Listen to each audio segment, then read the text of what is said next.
Hey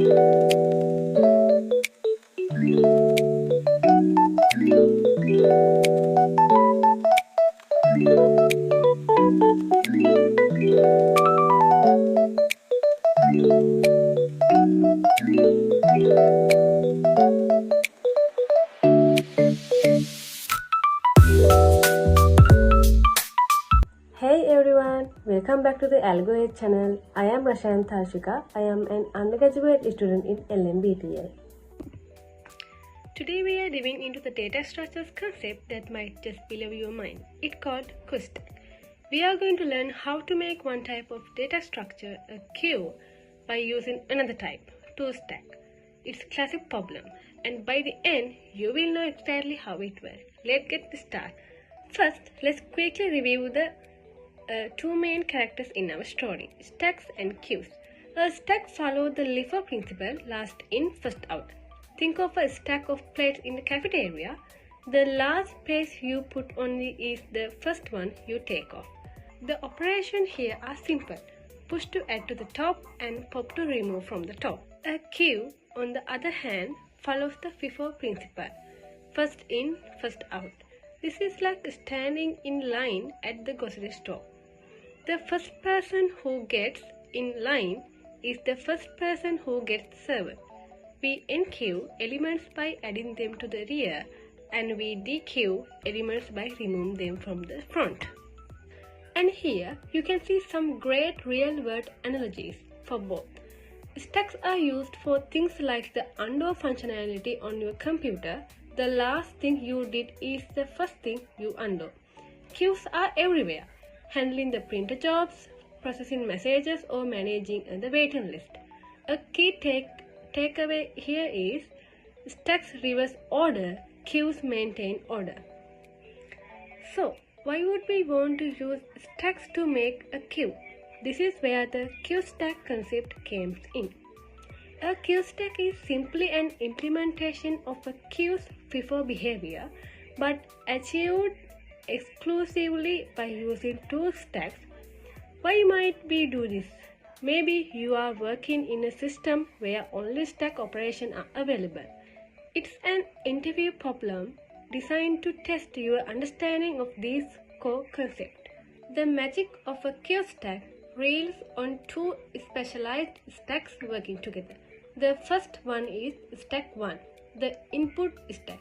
This is where all the new elements came in. The second one is stack 2, the output stack. This is where elements are removed from.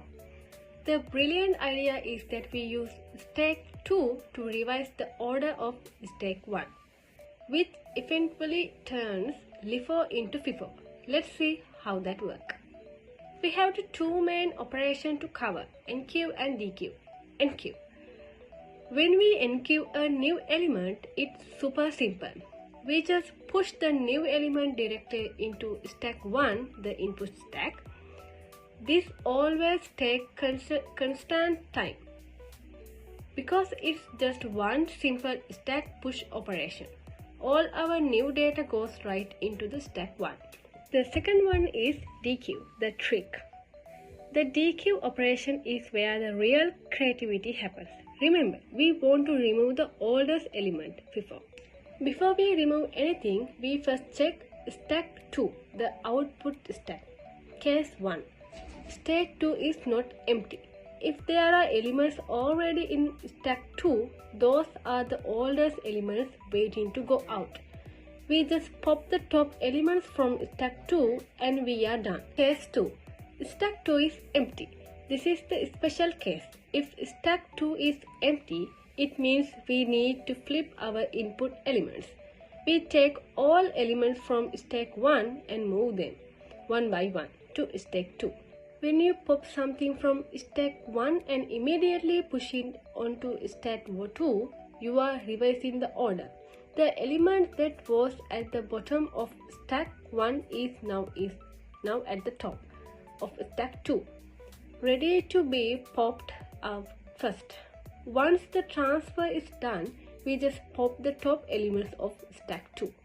Take a look at the visuals or examples. When we enqueue 10, 20 and 30, they go into stack 1. The 30 is on top. Now, for dequeue, stack 2 is empty. So we transfer 30 moves, 20 moves and finally 10 moves. Notice how 10 is now on top of stack 2.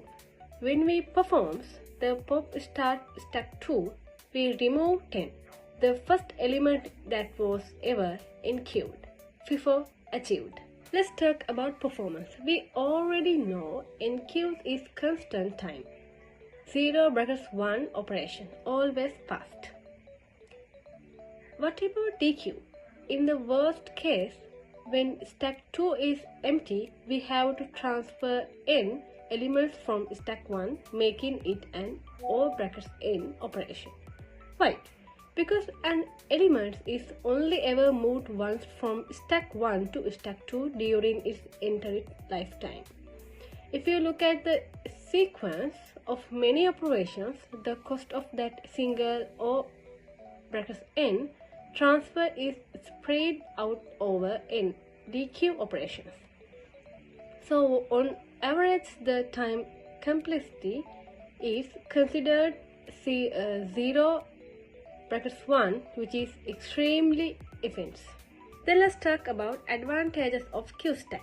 Advantages of QueueStack are clear. Efficient implementation using similar stack operation. Demonstrate 0 brackets 1 time complexity for all operations. No need to additional queue data structure. Demonstrate creative use exciting data structures useful in scenarios where only stack operations are available. So, where do you actually see this? The first one is technical interviews or interviews questions.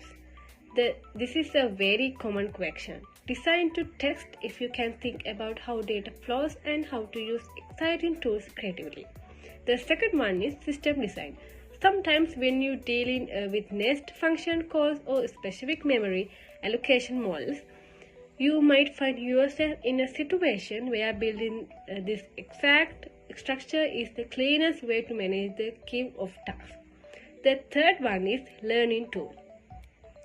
It's a fantastic way to deepen your understanding of a relationship between LIFO and FIFO. The fifth one is problem solving.